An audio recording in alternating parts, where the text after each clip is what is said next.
Okay, welcome everyone to Webdelics Live AMA. My sincere apologies for our tardiness, my tardiness, Webdelics end. We had a technical glitch, but we're here.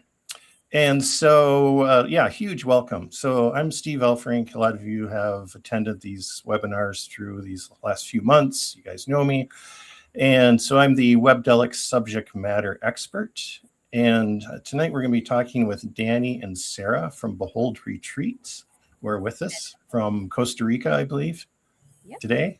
You guys are all over the place, but today, Costa Rica. Awesome. Okay.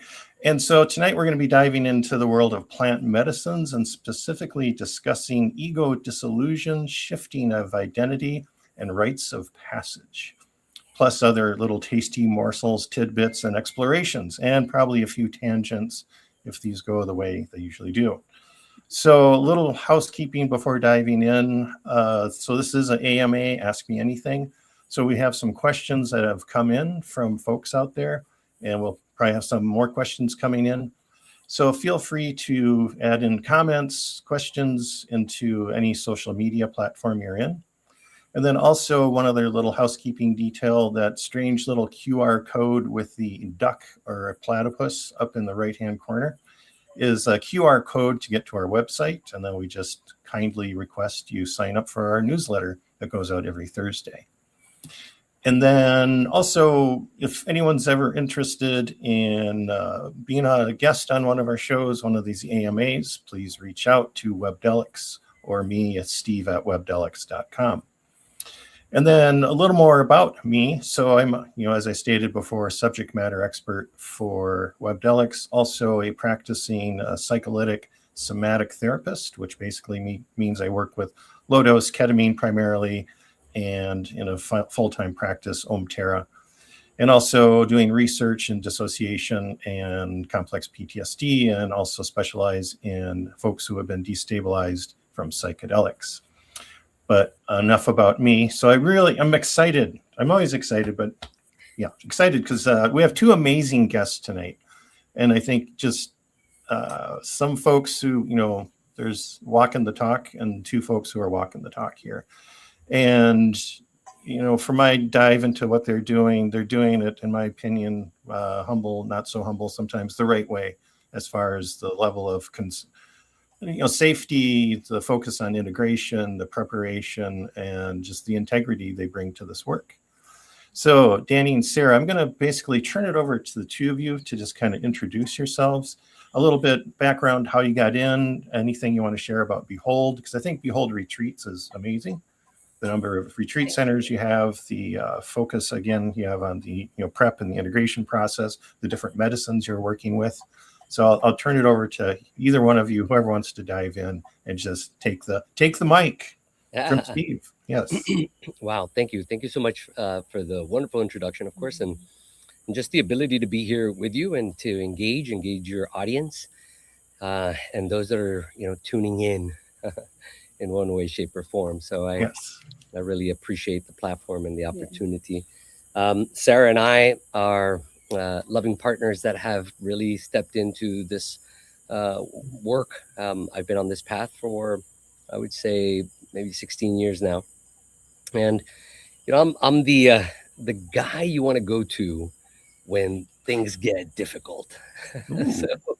So, and I mean that in the sense, of course, I'm the one that really makes sure that the space where you're at is grounded, that the space where you're at is safe, that the space where you're at really is held in a very soft, gentle, but also stern way, and make sure that things are, in the right place. And this came from me on a path that I discovered through recognizing depression for the first time in my life.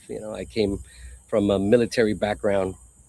I was I'm originally born in Venezuela, but as a kid went to military school, and that formation really boxed me into this little box where military mode kicks in areas of your life. And for many years I was in that box, the way I used to think, the way I used to process things, etc. And encountering depression that came through decades later, I found myself in this aspect of recognizing what this was. And in one way, shape, or form, it brought me to a path of discovering plant medicines. And of course, the discovery of this for me was quintessential. And I say this because I come from a skeptical mind. I have a hard time reading books because I just need to understand who the author is and what his shtick is all about before I can dive into anybody else's aspect. And and for the most part, I'm really skeptic about things, right? I question things. I look at things carefully. And of course, when I came into the walks of plant medicines, I had no idea. I was anti-pills, anti-drugs, anti all these things for me. And of course, stepping into that was completely new. And I stepped into it with a desire to change the way I was thinking and be open-minded for a minute. Let me step into this for 1 second. And it brought me into an incredible aspect of recognizing and self-awareness and self-acknowledgement. And of course, the immensity of the universe and everything that comes together. And it was with deep awe and utter respect and huge curiosity that took me into 16 years, of walking this path. I took a 10-year, it was going to be a 1-year sabbatical, and I took a 10-year sabbatical and just dedicated myself to full diving into the research, knowledge, and understanding of all the different entheogenic plant medicines that are out there.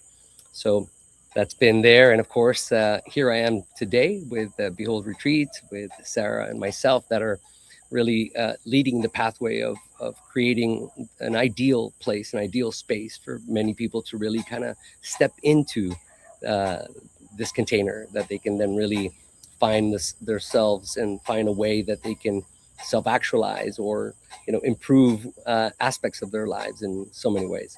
So that's a little bit about me. I'll leave it to Sarah to kind of show us all the beauty that's behind everything that happens here. Yeah. Well, Danny, thank you for that. I really appreciate the openness, the vulnerability, sharing about your depression, how that kind of led you into this. So thank you for that. I always appreciate someone who kind of goes through the trenches, discovers things, and comes out on the other side wanting to be in service. Yeah, so indeed. I appreciate that. And then Sarah, let's hear from you. Hello. Thank you so much for having us. It's a joy to be here.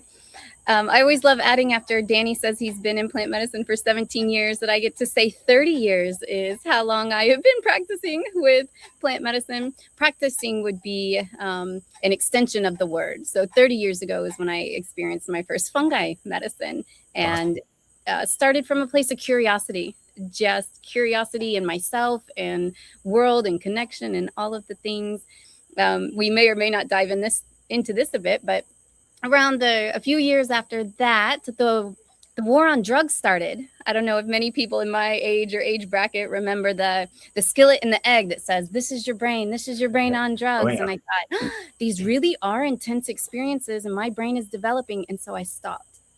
And then I go into a college that was a very big football drinking college. And then I go into corporate world, which involved networking, which also involved just climbing the corporate ladder and all of the things that perhaps brought me off of my dharma, off of my past purpose. And looking back, I could probably say that it was my soul, my spirit that started redirecting me. At the time, I would probably have called it curiosity again. It was curiosity that brought me back to even moving to Costa Rica, which is where I met Danny. And we both had a separate plant medicine path and then brought it together and started building from areas of which through our own discoveries, we fundamentally, experientially knew that the safer people felt, the deeper they could go. And so we wanted to start creating those spaces where people, were safe and felt safe. So I think that was one of the basis for how we got to where we are now was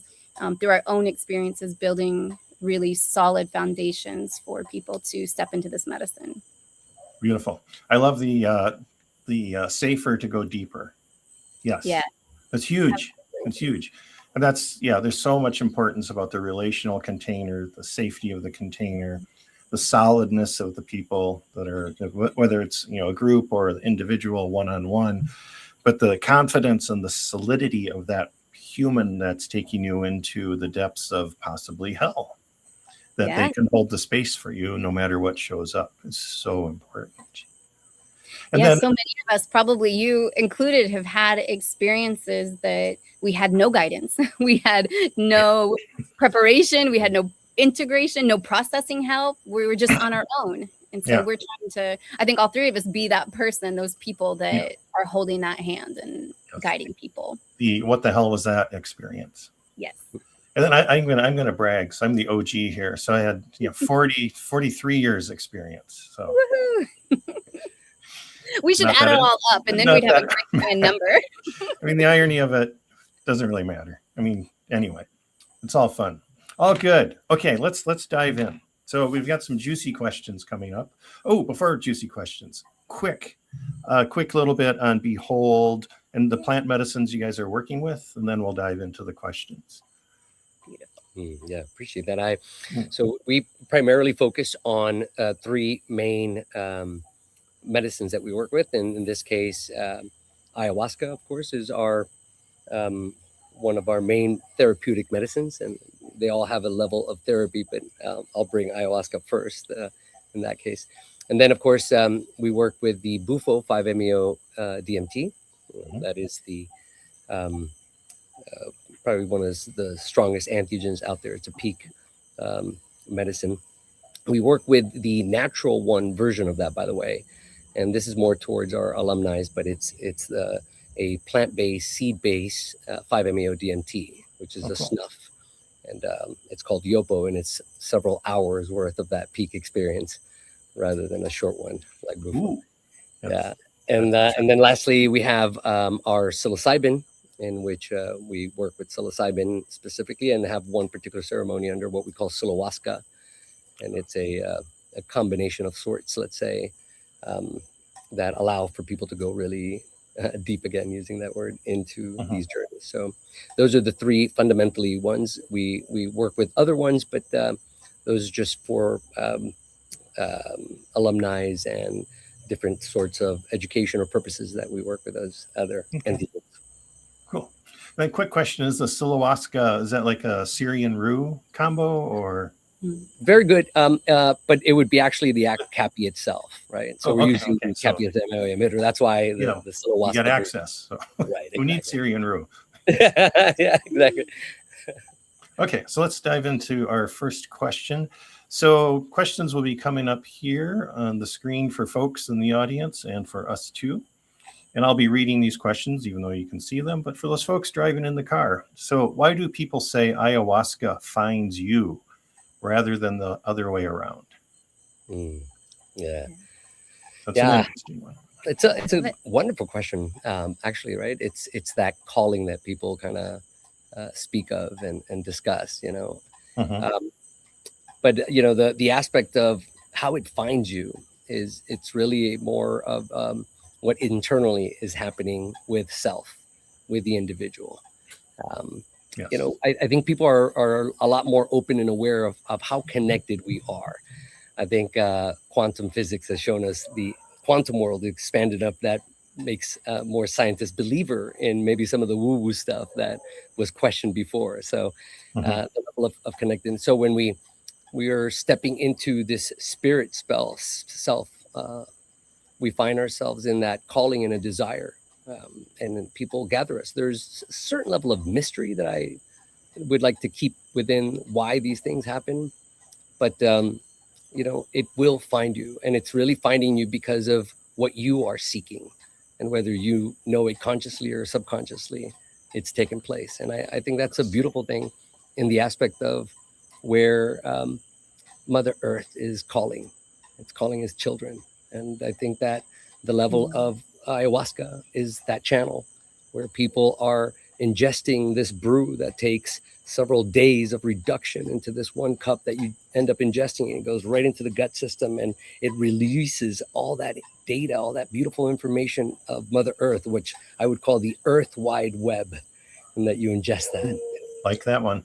Bring that knowledge that comes in. So in essence, I think that's what happens sometimes to some of us. Beautifully stated. Thank you. Sarah, any 2 cents, 10 cents you want to add to that? Sure. She'll throw a quarter in there.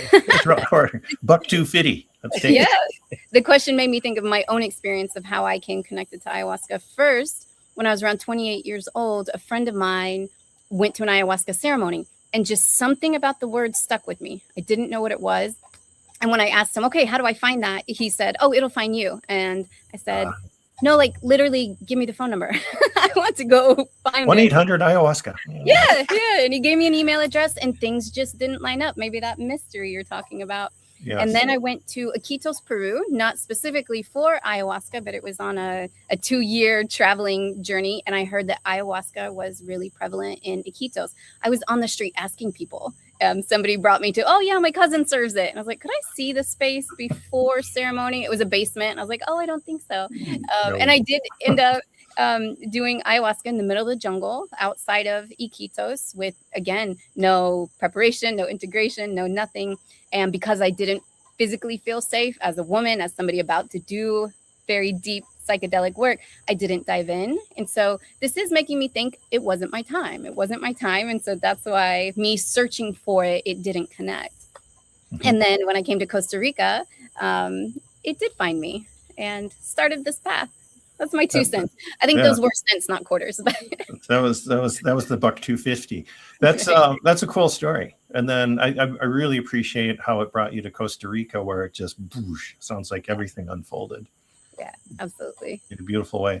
One thing I think is also fascinating related to this and how like ayahuasca finds you is also how the medicine starts working before the ceremony. Yes. So if you have like in 3 weeks, you're doing X, Y, or Z, all of a sudden things start percolating. The dreams start coming. The synchronicities start happening. The memories of something that you didn't remember float in. I actually have goosebumps. Because it's amazing. And the number of people that report that. I'm curious, anything you guys want to add on that? Is that something you hear from clients or yourselves?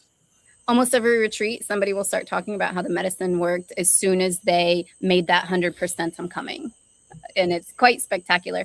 And then also at Behold Retreats, we really hold people through the process, and we are also strict. Like we give people dietas and we say this is how you will benefit the most out of this experience. We even make them sign agreements of how they'll treat themselves, how they'll be on retreat, and even afterwards that they will continue this process. We really know that that's the difference between having a profound experience and 5 years later saying I had a life-changing experience. And so that is very important to us at Behold. And so people have come and said, from the moment they decided, like you said, those synchronicities, memories coming, and then the dieta already changing the way in which they relate to what they are consuming, both physically, food and drinks, as well as what they're allowing into their life with humans or social media. And so absolutely, it starts right away. Yes, magic happens. Magic, yeah. I think, the aspects of when you've made that decision, right? So I think everything starts within the gut. It follows, it starts with the spirit connecting through the gut sending you some of these signals and messages. And eventually, you make the decision. And it's in that decision that everything transforms, even at a quantum level. Everything changes and it starts to realign itself. And here you are now in the process of now taking into consideration that, I'm going to do ayahuasca.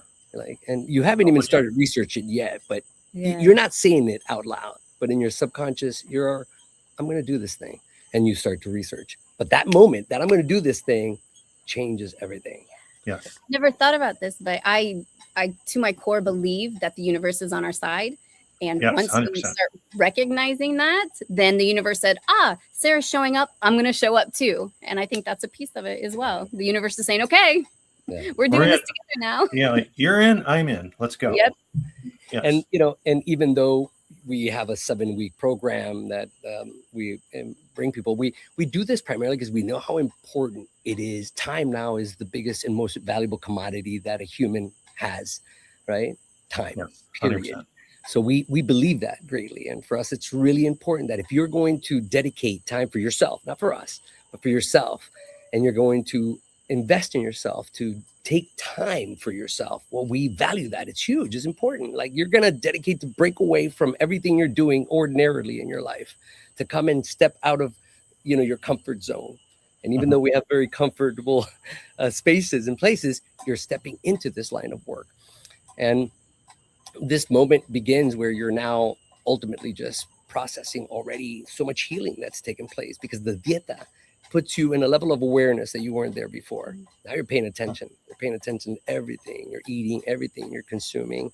And even though we're wanting your alchemy to be just right for this medicine, we want to look at all the details that we've looked into to make sure that you have the highest level success of coming here. Right. And of course, we take care in detail in that.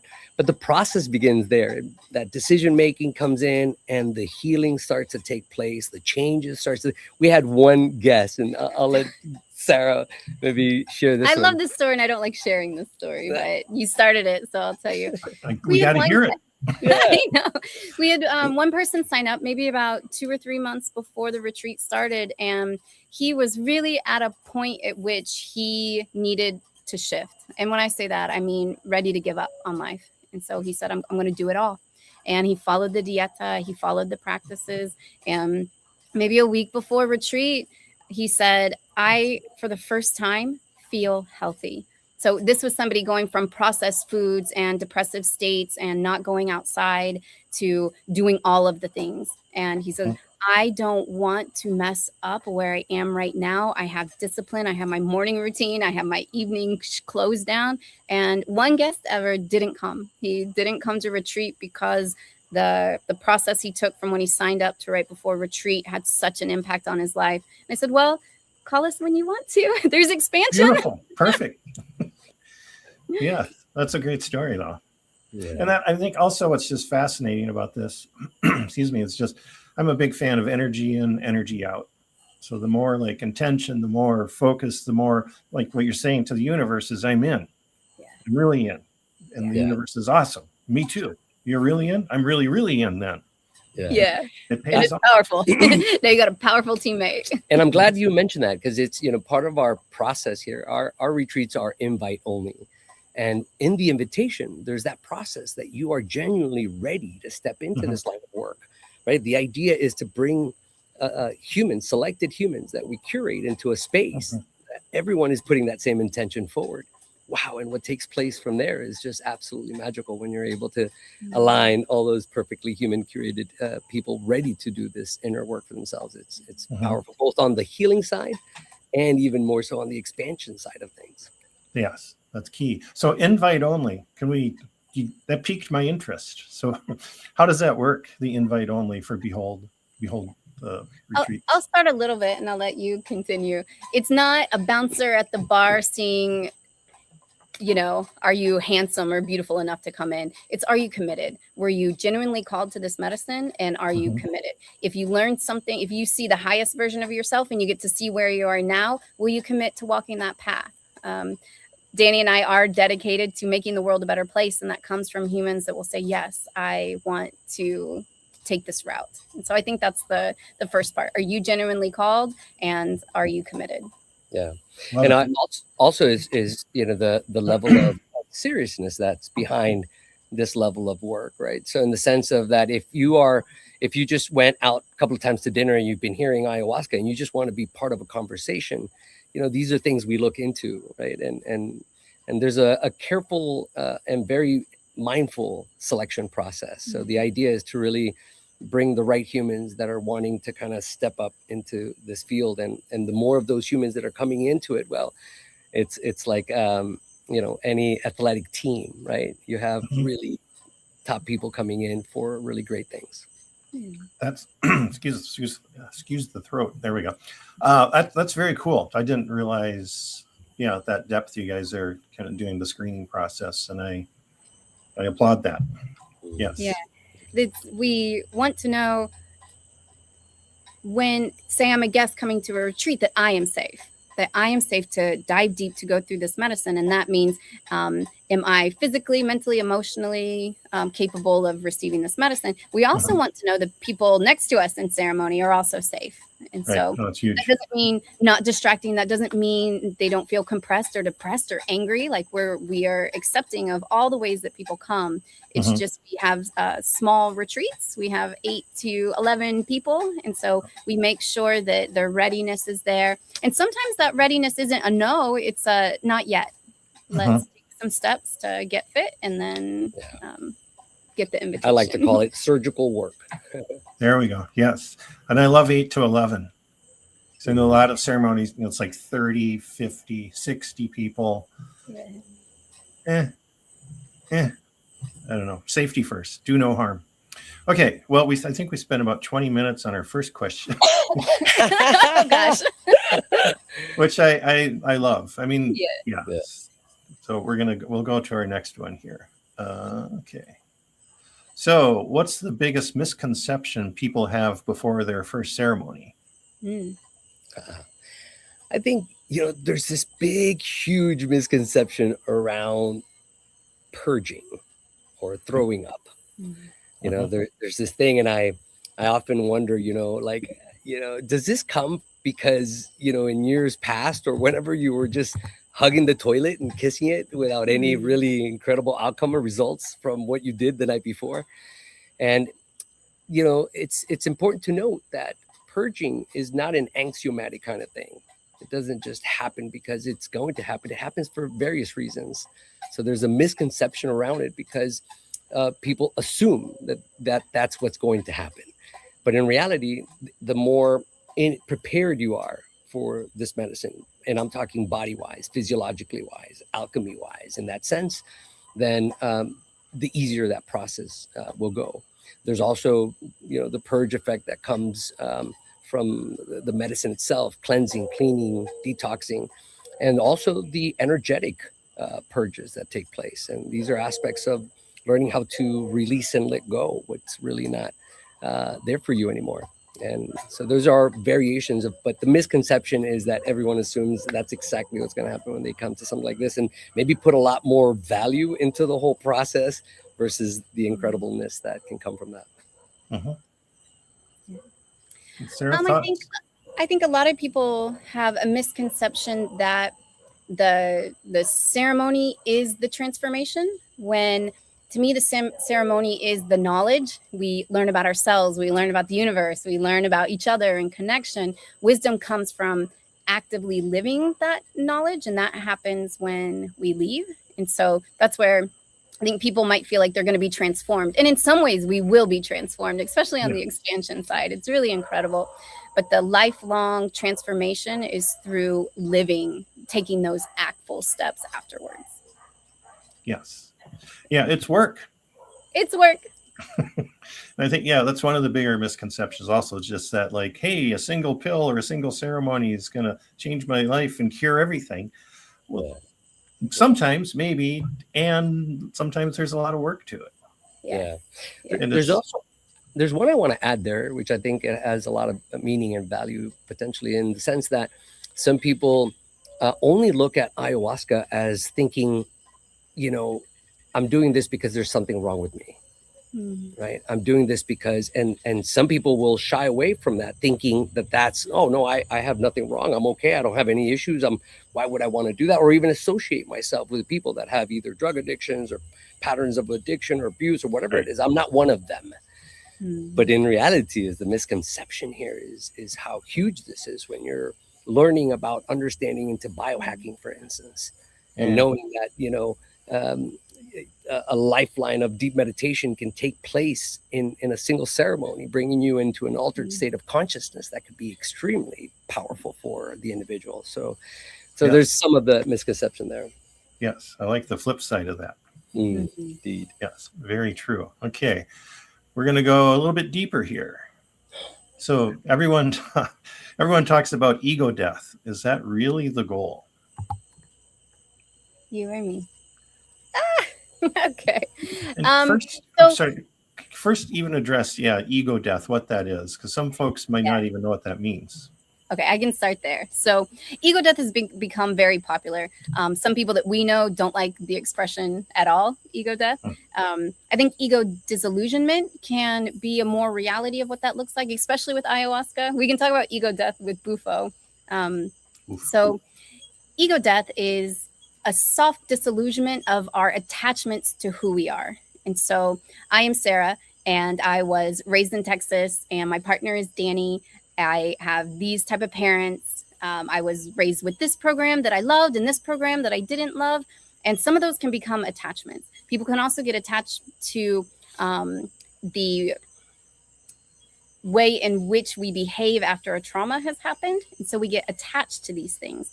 And so an ego disillusionment is the temporary softening of those attachments. And so we get to see perhaps who we were before all of those things came into our life, both beautiful and sad or angry inducing things. And it allows for us to also feel a connection to each other.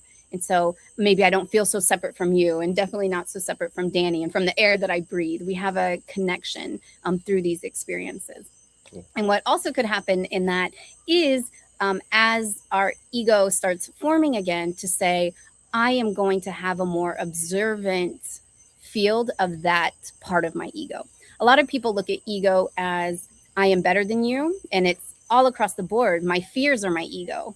If I have a fear, that is my ego saying, let me keep you safe. In fact, that's a lot of what ego is. And so these ego disillusionment is saying you're safe without this. In fact, there's more growth on the other side of some of this. Now our ego is very functional in a 3D world that we live in. It helps us function.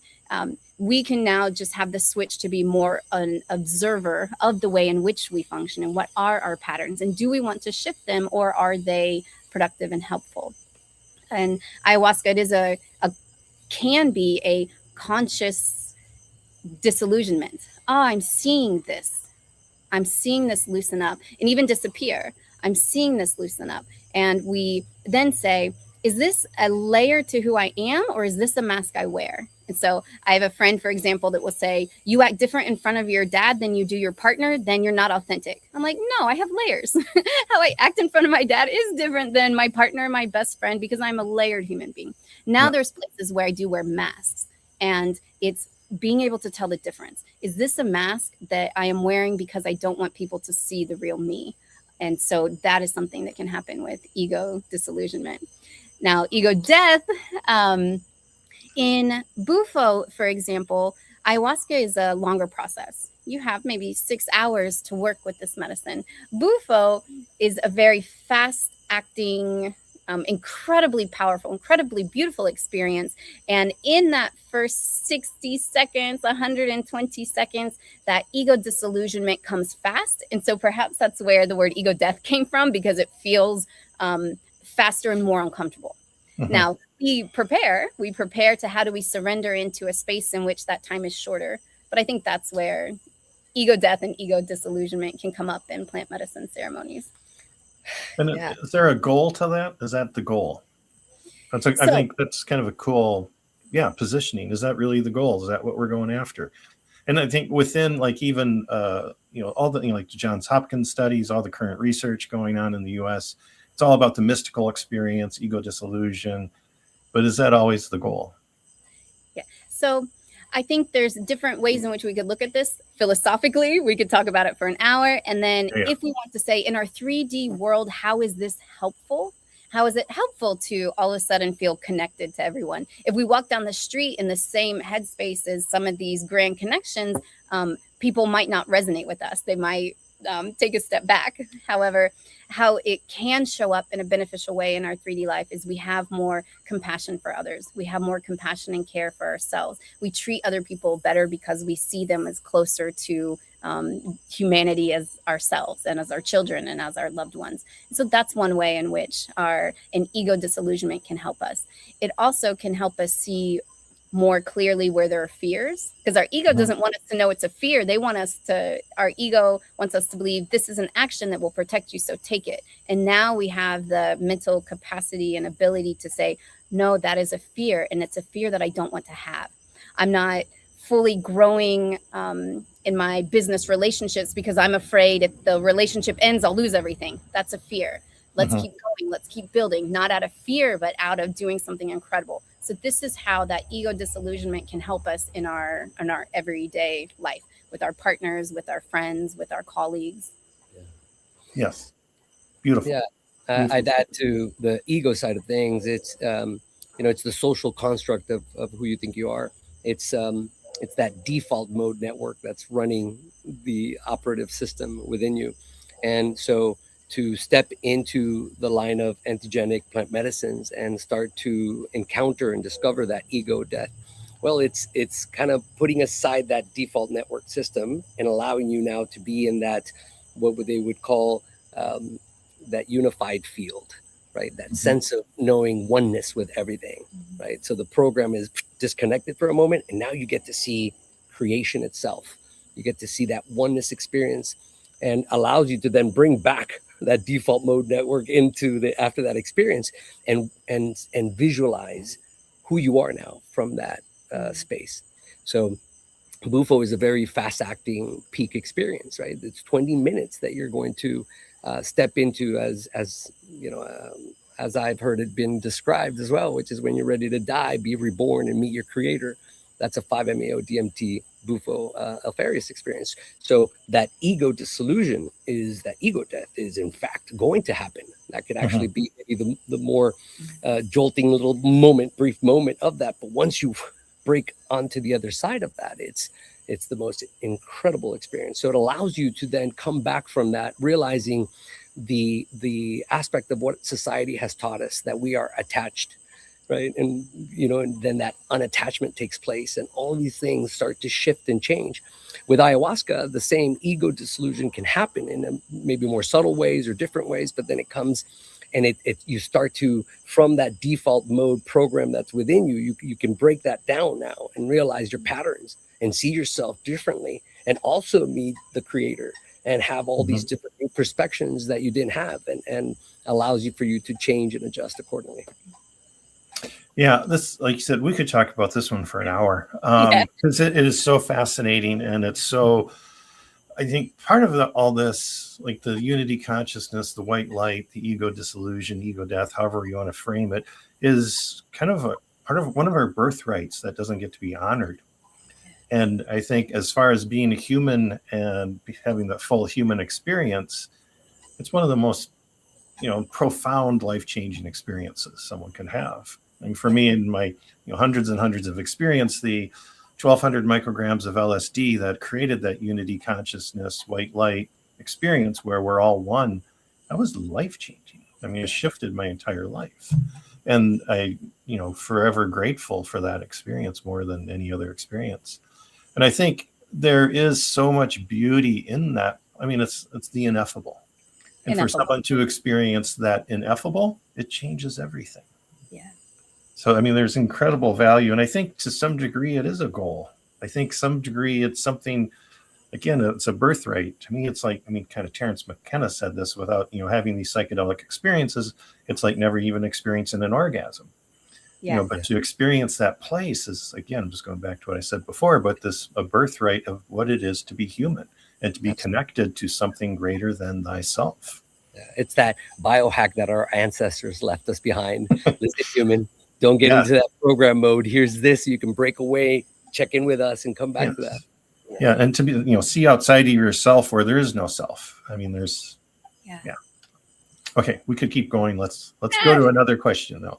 Okay, so, segue, perfect. What do you think modern society is missing that traditional cultures understood? Wow, divine timing right there on that question. Yeah, connection. I think our current society, we're getting more connected to digitally and less connected within our humanity with each other, learning how to communicate things that are challenging with love and clarity.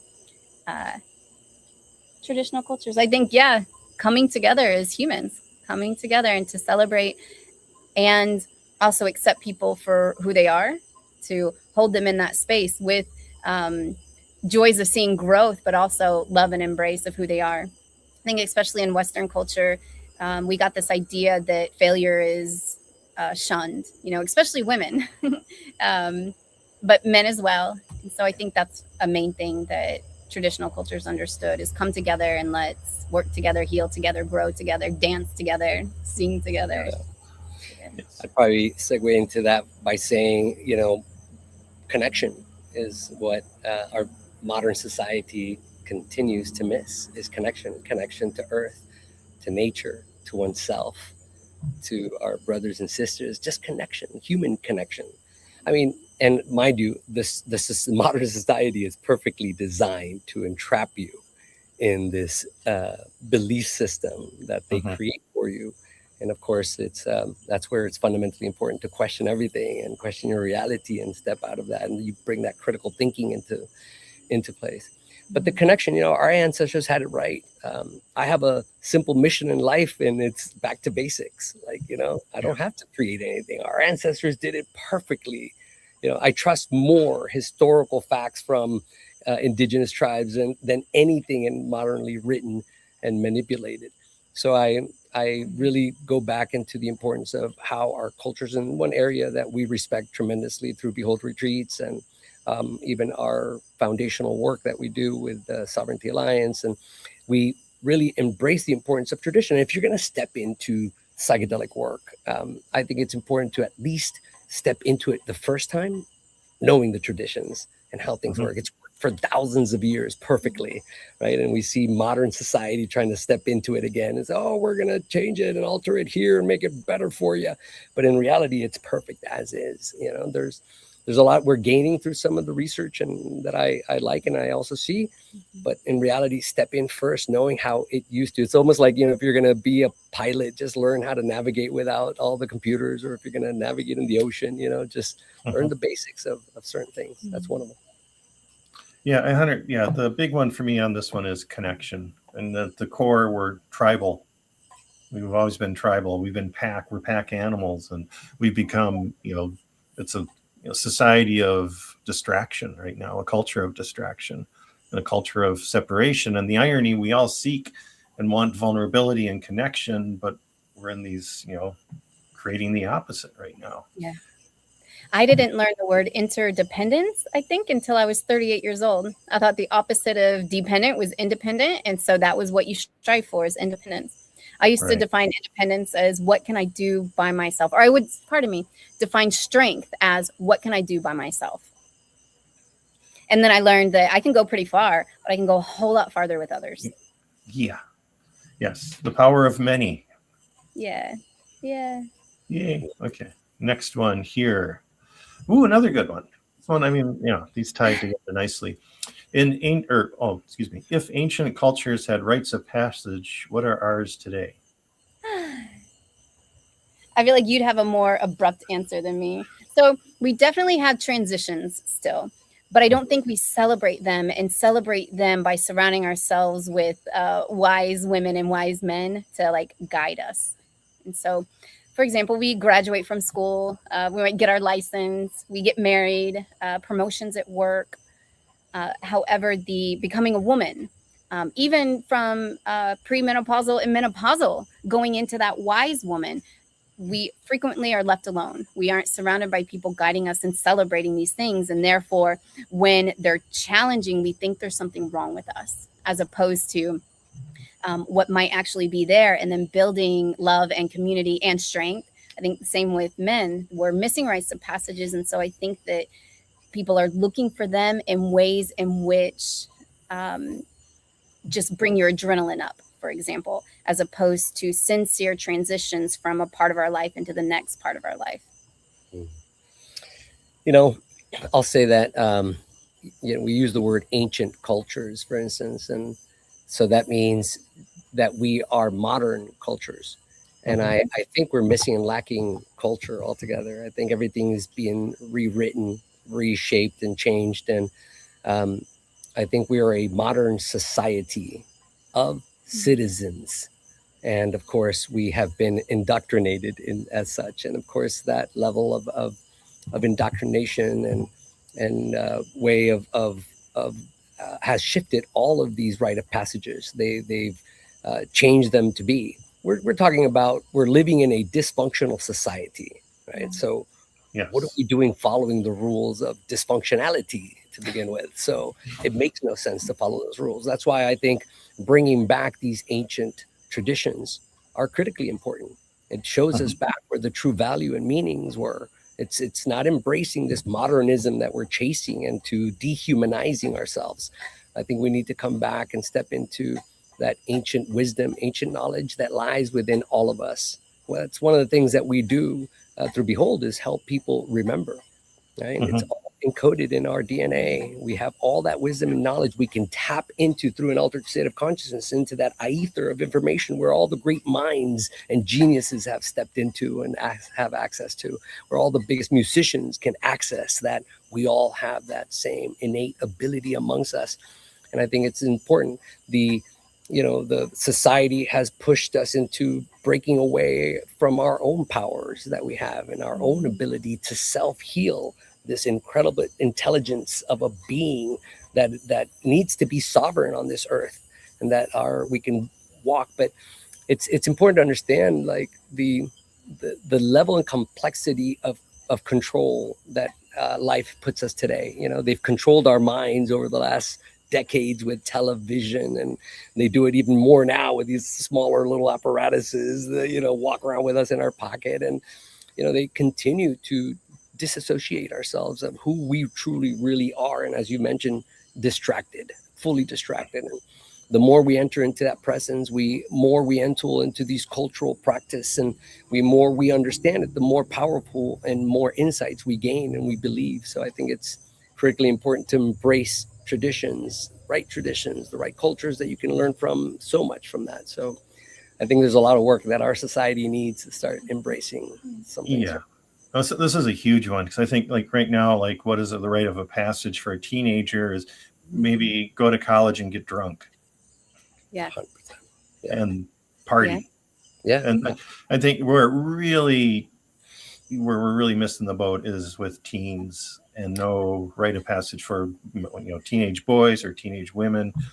And I think it's such a critical point of shift from boyhood, girlhood into manhood or womanhood, and to honor that and to have something that welcomes them into this greater part that this person's going to greater part of the world that this person's going to be taking part of. And there's none of that. I resonate with that tremendously. I mean, we look at it in the way that we're like, I feel that our youth is in dire need of these plant medicines or ability to reconnect us more than anybody else. The older you get, the more decades of programming and kind of this luggage you're carrying around is bigger. And for me, on a personal level, I'm really in that curious design to see how one can help the youth, and also how can we end those that are in their latter stage of life, right? Those that are essentially exactly in transition, let's say. And that's so those are two independent areas that I would love to explore and help. And of course, it's important need. Yeah. You're looking at me like I have something to Well, yes, before I was going to say something, you had something to add. And then my final 2 cents back to cash value here is just even what I would love to see is the wisdom of elders coming back into society. Yeah. I'll add a close friend of mine who we grew up together and we're still close today. Neither of us had that rites of passage when we came into our womanhood, maybe 12, 13 years old. And we were just kind of like, here's some products for you, and then you figure it out. And my friend, her daughter just had her first moon cycle, and she was like, I don't want to be over the top and weird, because we are over the top and I think interesting.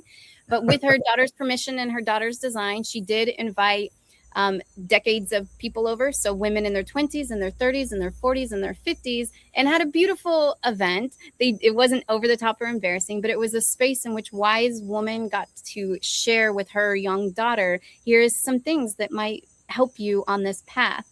And they had a great time, and it was beautiful. And she dressed up and put flowers in her hair. And so to go back to these sweet moments and receiving the wisdom and the importance of young girls right now having self-confidence and self-worth, and listening to the wise women of saying, here's where you could be led astray, come back, and we're always here for you. And my friend and I also talked about premenopausal and menopausal times that are around the corner, that I don't want to be alone feeling misunderstood or misdirected, or any inauthenticities in my life that my new hormones can't handle. And so now I'm angry. I want to be around other wise women that have guidance for me. And so I am going to find those rites of passages. I'm going to find those groups. And even in the ceremonies that we do, we were talking about many people feel like they have a block and they don't know what it is and they're ready to transform. And so there's a couple things that can happen here. Let's figure out what those blocks are and release them. And then let's create the space in which we honor and maybe even mourn the piece of us we're about to say goodbye to as we celebrate the new piece. There's so many identity shifts that people are being coached on. Here, find your new identity and charge forward without the appreciation of the former identity. And then that piece is lacking. Yeah. I think you mentioned something like bringing back that knowledge from the elders, and that's huge. We've lost that because our society is, preps us to like, oh, well, let's just get our kids out of the house and like, just out of the nest and, just leave them. Whereas still in Latin America, there's still that sense of everyone stays in that home nucleus, let's say. But it's in that separation that we've gained a breakage of knowledge and wisdom. Like it's not the grandparents anymore passing down that wisdom. It's not the parents anymore because the life is so busy and you're on a constant productivity that you forget.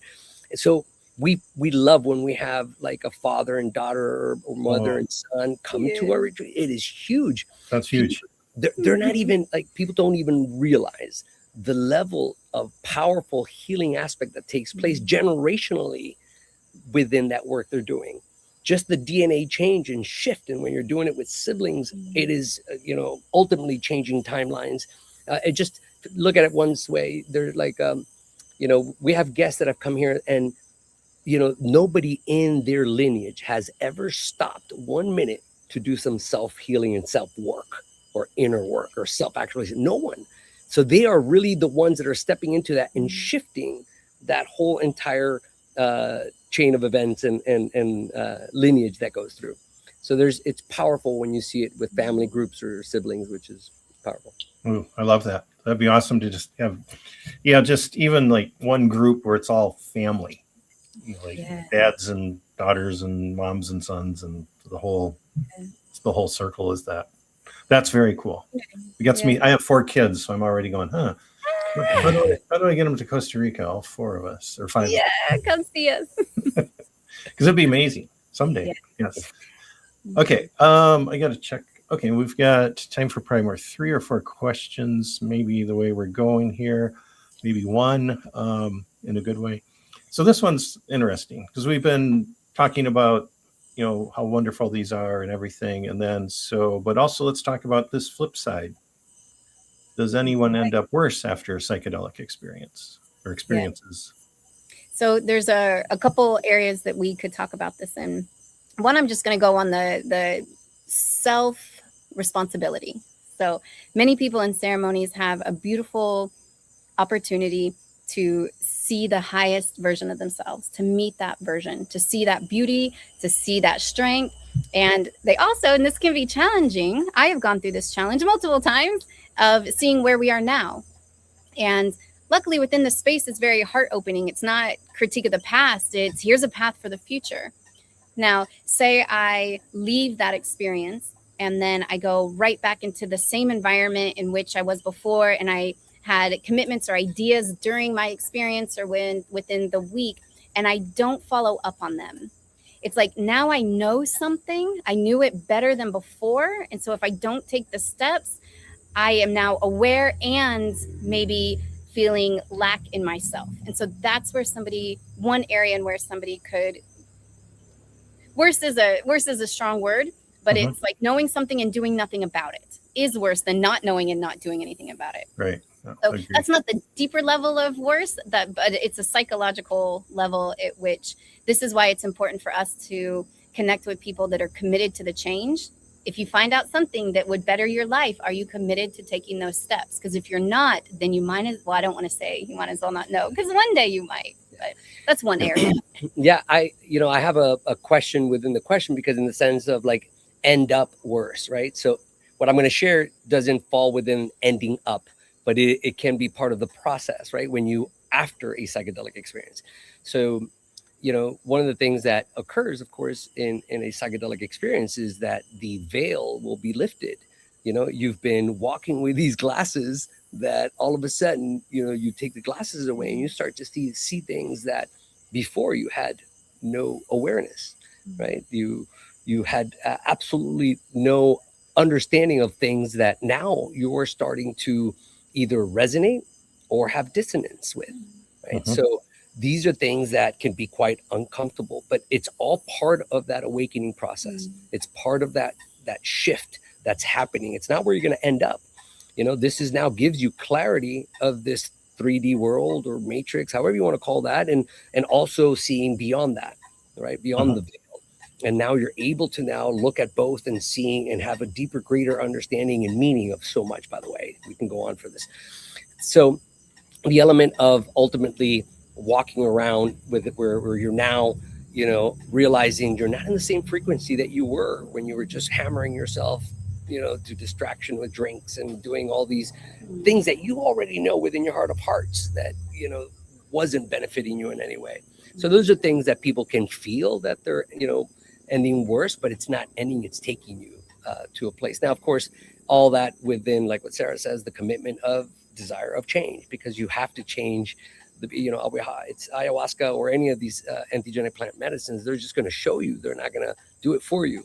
So it's really the commitment of realizing in what is valuable in your life again, and you start to appreciate things in a way, in a perspective that you weren't seeing before. You were walking down this hallway all your life, and you did a psychedelic experience that has this area of the brain that has been dormant, stagnant, or atrophied the majority of your life, and all of a sudden it's sensible now. It's malleable. It's in a way that you can perceive where you weren't perceiving anymore, because one of the beautiful things about these plant teachers is that they help align and activate all your other senses more than just the 5 senses we're taught.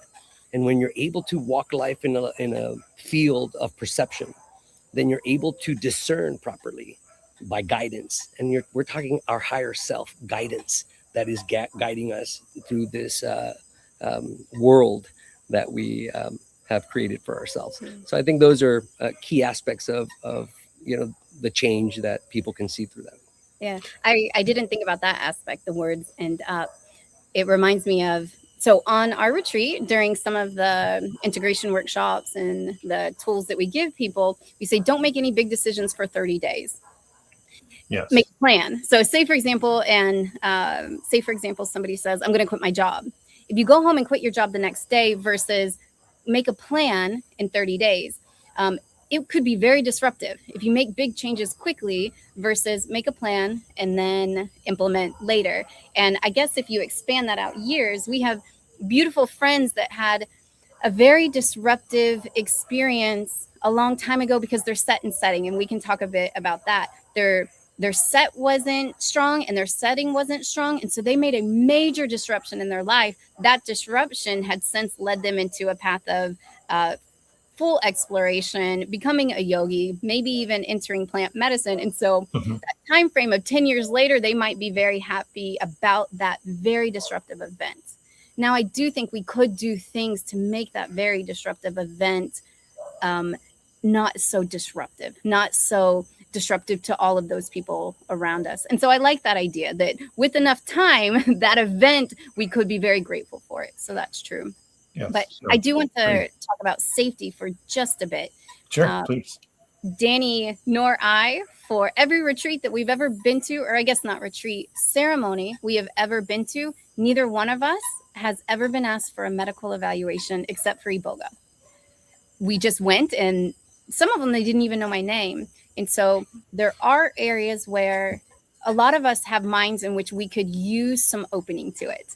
We have programs and we run them. There are some minds that are already too open, and psychedelics could make them worse off. And so yes. This could be something, I don't use the word mental illness because I think that there are mental gifts. But for example, if somebody has what has been diagnosed as schizophrenia, this greater opening is not helpful for them. And so this wouldn't be something, they could end up worse.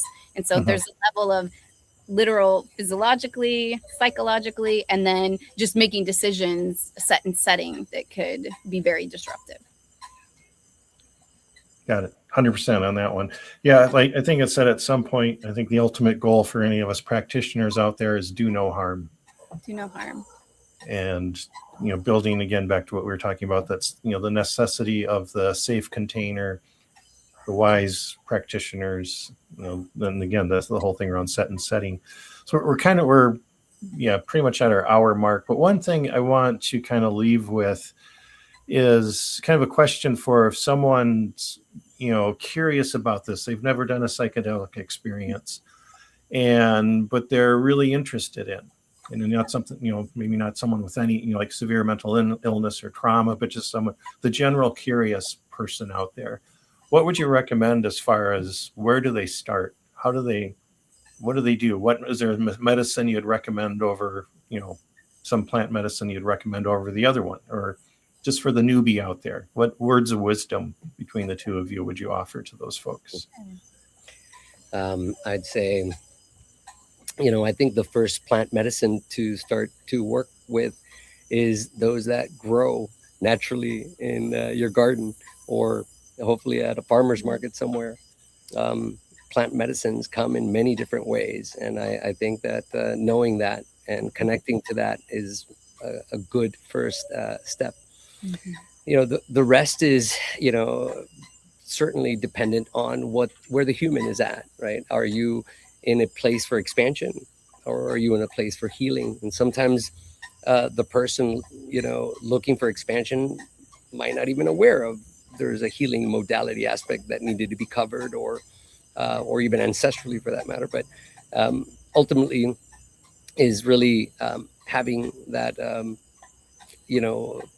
matching of what is the right path and the step. And I think that's one of the things we pride ourselves at Behold is we do the proper screening. We really have the deep down conversations. We go through a lot of protocols and processes to make sure that we can identify what is the right path and medicine. And even if you're not ready and you don't receive an invite, we're still working with you in a way that can get you to that stage for readiness. Mm-hmm. And I think that those are some first steps. Yeah. Beautiful. I think that if I were telling somebody that's brand new, I would say find a few places. And that could depend 5 to 10, depending on your personality and your data collection desires. Mm-hmm. And call them and see how that conversation takes place and how it made you feel. If somebody is, just come on down and we'll see how it goes. That's a pink flag that they're not medically taking enough care to see if this is a good fit for you. Mm-hmm. The conversation should feel like an interview both ways. You should be interviewing that person to making sure that what they build to hold this container is what you also need to fully surrender, to be safe and feel safe. And so make those calls and go slow.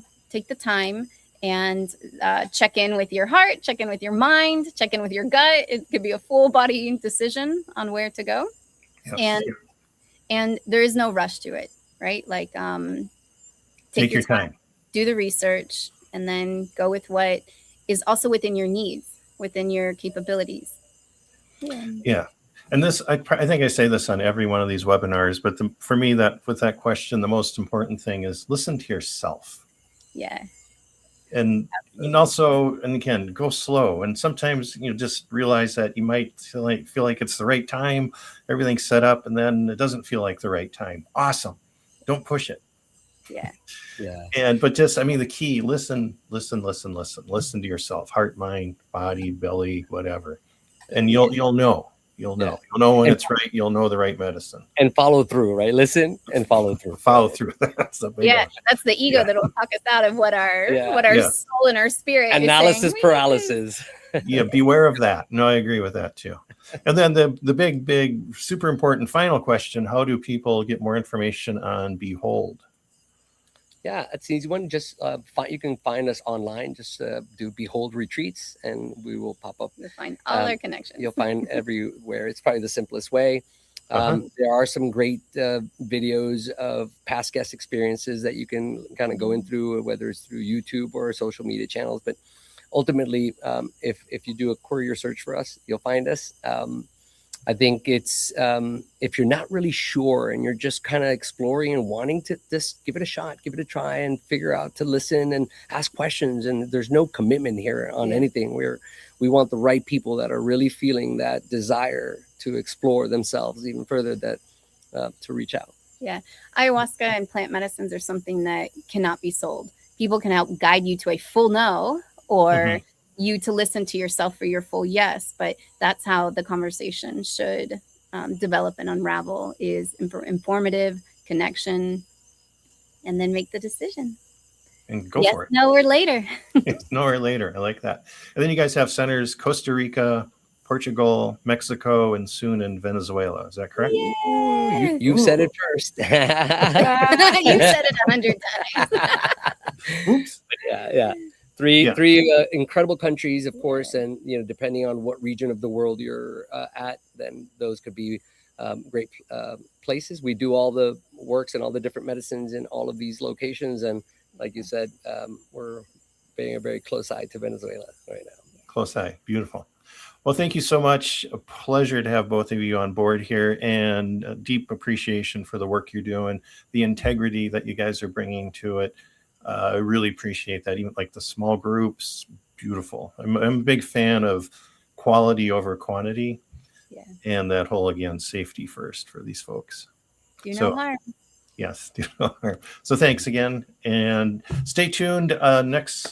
Actually, we've got another AMA, actually end of July 23rd, with Machan Taylor, who's going to be, she's written a book. This is going to be a fascinating one.